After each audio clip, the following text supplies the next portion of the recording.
আওয়ামী লীগ যে কাজটি করছে আমরা সে কাজটি করব না। কথা কি ঠিক না বেঠিক? আওয়ামী লীগ লুটতরাজ, খুন, ডাকাতি, চাঁদাবাজি, দখলবাজি, মানুষের মৌলিক অধিকার কেড়ে নিয়েছে। আমরা কি সেটা করব? কারণ আমরা এখনো ক্ষমতা আসি নাই।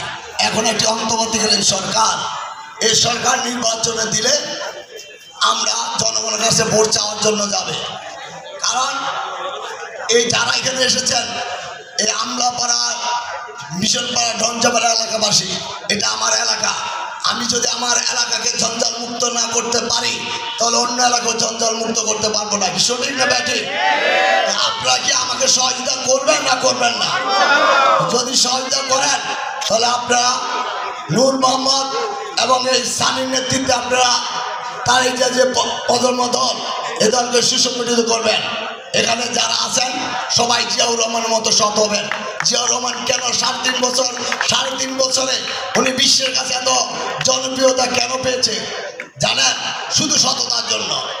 কারণ ওনার যদি সততা না থাকতো বিশ্বের কাছে উনি এত পরিচিত পেতেন না।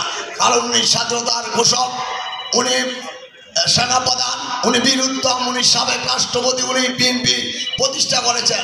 অতএব শহীদ জিয়াউর রহমান এই নামটি ছোট হলো, তার সুনাম ব্যাপক। তা আমি বলতে চাই, আমি আমার নারায়ণগঞ্জ মহানগর বিএনপি আপনাদের সর্বাত্মক সহযোগিতা চাই। আপনারা পাশে থাকবেন। কিন্তু আমি চাই না আমাদের কোনো মাদকাসক্ত, কোনো মাদক বিক্রেতা, কোনো লোক চাঁদাবাজ, দখলবাজ আমাদের রাজনৈতিক ব্যানার ব্যবহার করে কোনো অপকর্ম করতে পারে। কারণ আগে কি করেছেন এখন থেকে ভুলে যান। যদি বলেন যে আপনারা বেকার, দল ক্ষমতা আসলে অবশ্যই উপযুক্তভাবে যার যে যোগ্যতা আছে আমার কাছে বলবেন, আমি চেষ্টা করবো আপনাদের কর্মসংস্থানের ব্যবস্থা করার জন্য। বলতে চাই, আপনারা আমাদের নেত্রী বেগম খালেদা জিয়ার সুস্থতা, রোগ মুক্তি কামনার জন্য দোয়া করবেন। তারেক রহমানের জন্য দোয়া করবেন। যারা যে সকল ছাত্র শ্রমিক জনতা শহীদ হয়েছে তাদের জন্য দোয়া করবেন। আর যারা এখনো অসুস্থ, হসপিটালে চিকিৎসাধীন আছে তাদের জন্য দোয়া করবেন। কারণ তাদের জন্য দোয়া করবেন, খালেদা যদি সুস্থ হয় আবার নেতৃত্ব দিতে পারে। তারেক রহমান সুস্থ হয়ে যদি লন্ডন থেকে 8,000 মাইল দূরে বাংলাদেশে বীরের বেশি ফিরে আসতে পারে, তাহলে আমরা এই দেশের মানুষ আগামী দিনে তারেক জিয়ার নেতৃত্বে একটি সমৃদ্ধশালী বাংলাদেশ গড়ে তুলতে পারবো। কি সঠিক না ব্যাঠিক? যদি সঠিক হয়ে যায়, আপনারা আগে কি করেছেন সব কিছু ভুলে যান। আগামী দিনে সংশোধন হয় এই তারেক জিয়া পদমন আঙুল যার ব্যানারে নূর মোহাম্মদ এবং সানির নেতৃত্বে কাজ করবেন।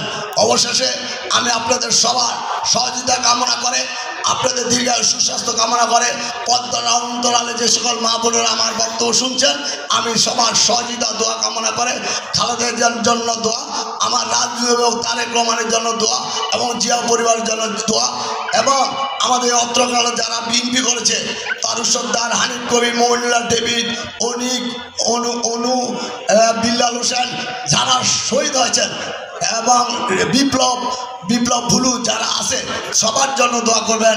এই আশা ব্যক্ত রেখে আপনাদের সবার দীর্ঘায়ু সুস্বাস্থ্য কামনা করে আমি আমার বক্তব্য শেষ করছি।